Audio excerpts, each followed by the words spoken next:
부자 청년 관원에 대한 말씀은 마가복음 10장 17절 이하에도 있습니다. 어느 날 이 부자 청년 관원이 예수님께 나와서 무릎을 꿇고 절을 하면서 주님께 물었습니다.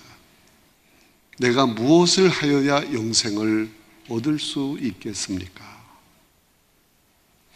무릎을 꿇은 자세로 질문을 했다고 하는 이것은 참으로 간곡한 질문이라고 말할 수 있습니다. 대부분 사람들은 예수님께 나와서 내 병을 고쳐주옵소서, 내 눈을 뜨게 해 주옵소서, 내 아들이, 내 딸이 죽게 되었습니다, 내 하인이 죽게 되었습니다, 고쳐주옵소서, 그렇게 예수님께 간청을 했습니다. 그러나 이 젊은 부자 관원은 지금까지 예수님께 나와 무엇을 구한 사람들과는 비교가 되지 않을 정도로 상당히 수준 높은 사람이었습니다. 다만 이 사람에게 없는 것이 하나 있었는데, 고민이 하나 있었는데, 그것은 영생의 문제인 것입니다. 이 사람은 몸이 젊고 건강한 사람이었습니다. 돈도 있을 만큼 많은 사람이었습니다. 명예도 있었고 지위도 있었고 사람들에게 존경도 받는 사람이었습니다. 이런 사람에게 다른 고민은 아무것도 없었어요. 세상적으로 부러울 것이 없는 이 사람, 그러나 그 사람에게는 영생이 없었습니다. 그렇다면 이 사람이 묻고 있는 영생이란 무엇이겠습니까? 히브리적 사고로 두 가지를 생각할 수 있습니다. 첫째는 미래지향적 의미에서 종말론적 영생을 말할 수 있습니다. 되게 가난하고 형편이 어려운 사람들은 속상해서 하는 말이 무엇입니까? 빨리 죽었으면 좋겠다, 빨리 세상을 떠나고 싶어, 그런 말을 합니다. 그러나 돈이 있습니다, 명예도 있습니다, 지위도 있습니다, 가질 것을 다 가진 사람은 지금 내가 죽으면 어떻게 하나? 죽을 수 없다는 거예요. 그래서 죽지 않기 위해 보약을 먹고 운동도 하고 건강관리에 정성을 쏟게 되는 것입니다. 아무튼 내게 있는 이 모든 아까운 것을 다 놓고 내가 죽을 수는 없다. 그래서 생각하는 것이 뭐냐? 영생의 문제인 것입니다. 더 살고 싶다, 아니 영원히 살고 싶다. 이 영생의 문제가 심각하게 다가오게 되는 것입니다. 영생에 대한 두 번째 생각은 현재 마음속에 있는 영생입니다.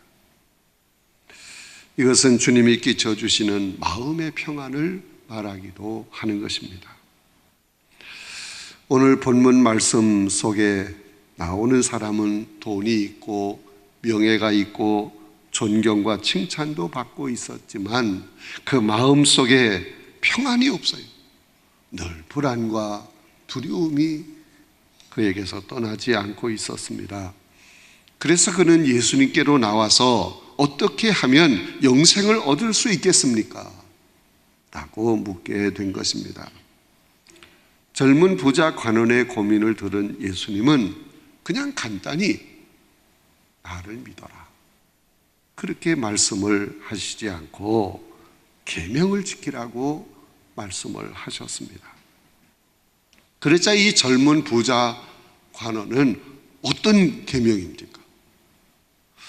예수님이 말씀을 합니다. 살인하지 말라, 간음하지 말라, 도적질하지 말라, 거짓 증거하지 말라, 내 부모를 공경하라, 그러면서 내 이웃을 내 몸처럼 사랑하라고 말씀을 했습니다.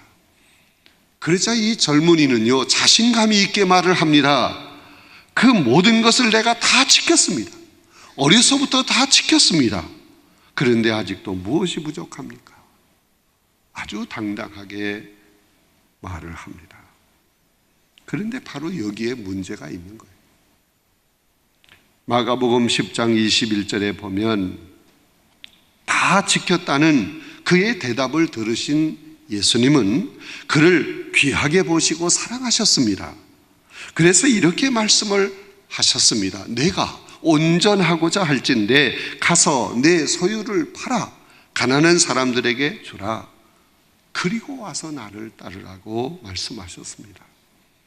그런데 예수님의 이 말씀을 들은 이 젊은이가 예, 그렇게 하겠습니다.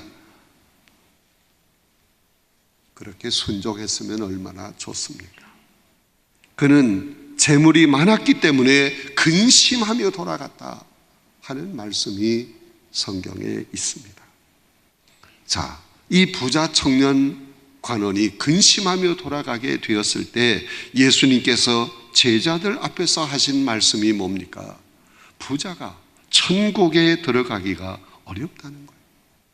얼마나 어렵다고 말씀을 하셨느냐? 낙타가 바늘기로 들어가는 것보다 더 어렵다고 말씀을 하신 것입니다. 제자들은 주님의 말씀을 듣고 심히 놀라서 말을 합니다. 그러면 누가 구원을 얻을 수 있습니까? 예수님 말씀을 하셨지요. 사람으로서는 할 수 없으되 하나님으로서는 다 할 수 있느니라. 그 젊은 부자 관원이 가지고 있는 문제, 그게 무엇입니까? 그 첫 번째는 부자라는 것, 그에게 부자라는 것, 그것이 그에게 문제라는 거예요. 본문에 나오는 사람은 부자이기 때문에 큰 착각에 빠져 있는 겁니다. 그 착각이 뭡니까? 돈이 많다는 것과 그 사람의 인격은 별개의 것입니다. 그런데 돈이 좀 있고 보니까 인격까지도 높은 것처럼 착각을 하는 거예요. 이것이 바로 큰 문제예요. 돈이나 직책과 인격은 어디까지나 별개의 것입니다. 그럼에도 불구하고 사람들 중에는 돈이 있고 지위가 높으면 마치 자신의 인격도 높은 것처럼 착각을 하고 있는 거예요. 또한 더욱 충격적인 것은 종교적인 차원에서 볼 때 돈이 있고 세상의 지위가 높으면 스스로 마치 의인이 된 것처럼 생각을 한다는 겁니다.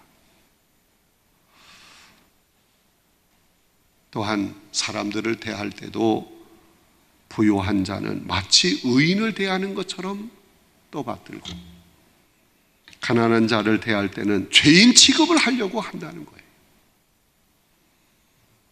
본문에 나오는 젊은 부자 관원이 바로 그런 함정에 지금 빠져 있는 것입니다.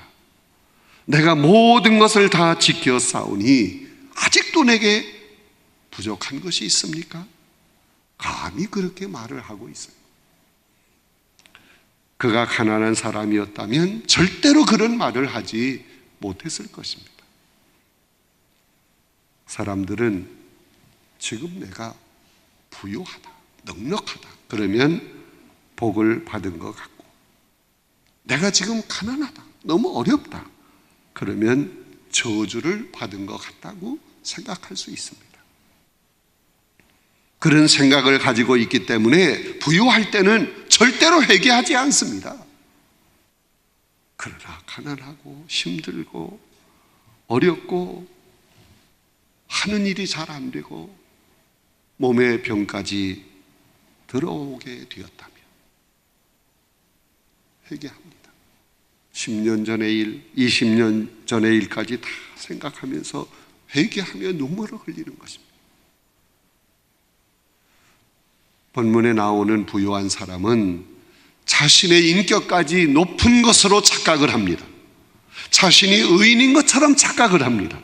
그래서 복을 받았다고 착각을 하고 있는 겁니다. 그러므로 그는 자신이 율법을 다 지켰다고 큰 소리 치는 겁니다. 이것이 바로 부자 청년 관원의 문제인 것입니다. 두 번째 문제는 뭡니까?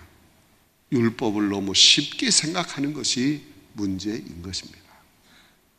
예수님이 부자 청년 관원에게 율법을 다 지키라고 말씀을 하시면서 내 이웃을 내 자신과 같이 내 몸처럼 사랑하라고 말씀을 하셨습니다. 그러자 예수님의 그 말이 떨어지자마자 모든 걸 다 지켰사오니 아직도 무엇이 부족합니까?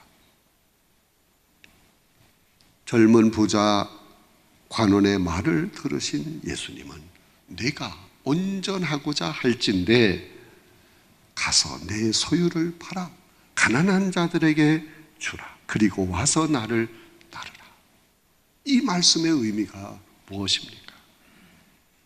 진정 내가 율법을 다 지켰다면, 율법을 쫓아 이웃을 내 몸처럼 사랑했다고 하면 어찌하여 아직도 내 집 창고에 물건이 많으냐 하는 거예요. 그러면서도 율법을 다 지켰다고 말할 수 있겠느냐 하는 겁니다. 요 사이로 말하면 내 이웃을 내 몸처럼 사랑한다고 하면서 아직도 내 통장에는 돈이 엄청나게 많다. 그러고도 율법을 다 지켰다고 말할 수 있겠느냐 하는 거예요. 예수님이 율법의 말씀을 하셨을 때 주여 어찌 율법을 다 지킬 수 있겠습니까? 율법을 지킬 사람도 거니와 저로서도 도저히 율법대로 살 수가 없습니다. 율법을 지킴으로 구원을 받는다고 하면 저는 도저히 구원을 받을 자신이 없습니다. 그렇게 말을 했다면 예수님은 그 부자 청년 관원을 향해서 아들아 참 착하다. 나를 믿으라. 그러면 된다. 만족한 모습으로 그런 반응을 주님이 보이셨을 것입니다. 그러나 이 부자 청년 관원은 모든 걸 다 지켰다는 거예요. 이렇게 대답한 이 부자 청년 관원은 율법은 지키기는 지켰지만 소극적으로 지킨 거예요. 지키는 흉내만 낸 거예요. 율법을 적극적으로 지키지 못한 것입니다. 그런데도 이 사람은 율법을 적극적으로 지킨 것처럼 착각을 하고 있는 것입니다. 부자 청년 관원은 율법 때문에 시험에 빠져 있는 것입니다. 사람들은 흔히 생각하기를 가난한 사람에게는 시험이 많지만 부유한 사람에게는 시험이 없는 것처럼 생각을 합니다. 그러나 사실은 오히려 부한 자에게 시험과 걱정이 더 많은 것입니다. 주일날 예배에 참석하려고 할 때 가난한 사람들은 아무 걱정 없이 문을 닫고 그냥 편한 마음으로 예배에 참석을 합니다. 그러나 부자는 그렇게 하지를 못합니다. 잠시라도 집이나 가게를 비우면 누군가가 들어와서 다 털어갈 것만 같은 그런 생각이 들어서 불안합니다. 걱정이 됩니다. 예배에 참석하면서도 마음은 다 물질이 있는 곳에 가 있는 겁니다. 이처럼 부유할 때 시험이 더 많고 시험이 많을수록 그만큼 주님과 하늘나라와 멀어지게 되는 것입니다. 그러므로 솔로몬은 잠언 30장 8절에서 이렇게 지혜로운 기도를 드렸습니다. 나로 가난하게도 마옵시고 부하게도 마옵시고 너무 부유해서 교만해서도 안 되고 가난해서 도둑질을 해서도 안 되니 나로 하여금 적당히 생활하는 데 필요한 것만 가질 수 있도록 도와주옵소서. 그렇게 기도를 했어요. 어쨌든 부유할 때 더 시험이 많은 것입니다. 그러므로 주님은 본문에 나오는 이 부유한 사람이 신령한 생활을 하기가 어렵고 하나님 나라에 들어가기가 어렵다고 말씀을 하고 있는 것입니다. 그런데 어렵다고 하는 이 말과 불가능하다고 하는 말은 큰 차이점이 있습니다. 어려운 것이 불가능한 것이 아닙니다. 예수님께서 부자와 나사로의 비유의 말씀을 해 주셨습니다. 그런데 그 부자가 천국에 들어갈 수 없었던 것은 부자라고 해서 그 부유함 때문에 들어가지 못한 것이 절대로 아닙니다. 그는 가난한 자를 멸시했어요. 돌보지 않았어요. 그래서 천국에 들어가지 못했다 하는 교훈의 말씀으로 비유를 주셨습니다. 여러분, 진정한 부유함이란 무엇을 말하는 것입니까? 부는 소유에 있는 것이 아니고 베푸는 데 있는 것이다 하는 것을 말씀하고 있는 것입니다. 여러분, 부자는 쓰는 만큼 부자인 것이지 손에 든 것만 가지고 부자가 될 수 없습니다. 다른 사람에게 얼마를 베풀었습니까? 베푸는 만큼 부자요. 내가 얼마를 남에게 주었다면 준 것만큼 부자인 거예요. 하나님의 일을 위해서 얼마를 드렸다면 드린 것만큼 내가 부자인 것입니다. 여러분, 교인들이 재산이 많다고 해서, 교인들이 부자라고 해서 교회도 부자는 아니에요. 성도들이 헌금을 드리는 것만큼 교회가 부한 거예요. 드리는 것만큼 교회가 넉넉한 거예요. 여러분, 내가 움켜쥐고만 있는 많은 물질, 그것이 오히려 신앙생활에 큰 장애물이 될 수 있어요. 움켜쥐고 있는 재물로 인해서 하늘나라에 들어가기가 어렵다는 말씀입니다. 낙타가 바늘기로 들어가는 것보다 더 어렵다고 주님이 말씀하고 있습니다. 이 말씀 속에 감추어진 깊은 뜻을 바로 알아야 합니다. 이 말씀을 바꾸어 말하면 하나님 나라에 들어가기 위해서는 겸손해야 하는데 부유한 사람은 겸손하기가 참 어렵다 그 말이에요. 돈이 많으면서도 겸손한 마음으로 아주 없는 자처럼, 그리고 신분이 높으면서도 낮은 자들과 친교하며 같은 서민으로 생활할 수 있어야 하는데 그것이 참으로 어렵다는 거예요. 낙타가 바로 그 작은 바늘 구멍 같은 문을 통과하는 것보다 부유한 사람이 하나님 나라에 들어가기가 더 어렵다 그 얘기입니다.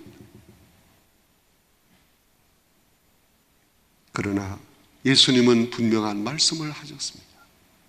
하나님은 하실 수 있다.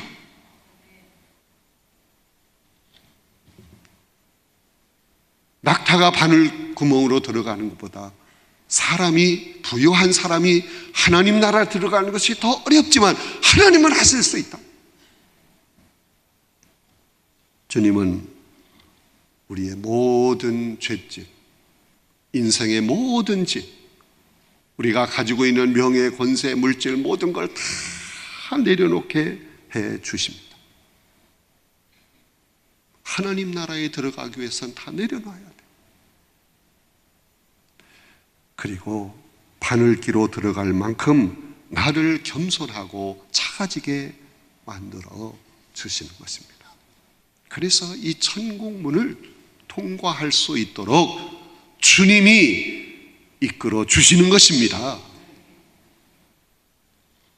여러분, 돈을 사랑하게 될 때 이 마음이 부유해져요. 나쁜 의미에서 부유해지는 거예요. 물질의 부요함보다 마음의 부요가 더 큰 문제예요. 그러므로 우리는 마음이 부요해지지 않도록 모든 것을 다 주님께 내려놓고 주님이 주시는 겸손과 온유가 내 안에 충만해져야 하는 것입니다. 본문에 나오는 부자는 물질도 많았지만 그 마음이 더 부유했어요. 그러므로 주님의 말씀을 듣고 근심하며 돌아간 것입니다. 그 사람은 영생을 얻을 자격이 없는 사람이었습니다. 그는 영생을 최우선으로 생각하지 못한 것입니다. 그에게는 영생을 얻기 위해서라면 가난해도 좋고 병들어도 좋고 그 위에 어떤 희생을 지불하겠다는 각오가 있어야 되는데 그것이 없는 거예요. 물질만 더 크게 생각한다. 마음의 부유, 물질을 더 크게 생각하는 부유함이 그에게 있었어요. 이러한 사람은 영생을 얻을 자격이 없는 것입니다. 아직도 내려놔야 할 짐이 많고 벗어버려야 할 것이 너무너무 많았습니다. 마가복음 10장 29절로 30절에 보면 주님 말씀하셨습니다. 내가 진실로 너에게 이르노니 나와 및 복음을 위하여 집이나 형제나 자매나 어미나 아비나 자식이나 전토를 벌인 자는 금세에 있어 집과 형제와 자매와 모친과 자식과 전토를 100배나 받되 핍박을 겸하여 받고 내세에 영생을 받지 못할 자가 없느니라. 예수님은 또 말씀을 하셨습니다. 심령이 가난한 자는 복이 있나니 천국이 저희 것입니다. 우리는 가지고 있는 모든 것을 다 주님 앞에 내려놓아야 합니다. 우리는 바늘기로 들어갈 수 있을 정도로 작고 겸손한 자가 되어야 합니다. 그리고 선한 일, 하나님 나라의 일을 위해서 부자가 되어야 하는 거예요. 물질의 부자가 아니고 주의 일을 하는데 믿음의 부자가 되어야 하는 거예요. 비록 내게 아무리 많은 돈이 있어도 그것은 나의 소유가 아닙니다. 이것을 깨닫는 그런 사람, 그래서 겸손한 마음을 가지는 사람, 그런 사람이 되어야 합니다. 우리는 물질의 부자가 아니라 신앙의 부자가 되어야 합니다. 선한 일의 부한자가 되어야 합니다. 하나님 나라를 위해서 큰 일을 하는 믿음의 부자가 되어야 합니다. 천국에 들어갈 수 있는 부자는 바로 그런 사람입니다.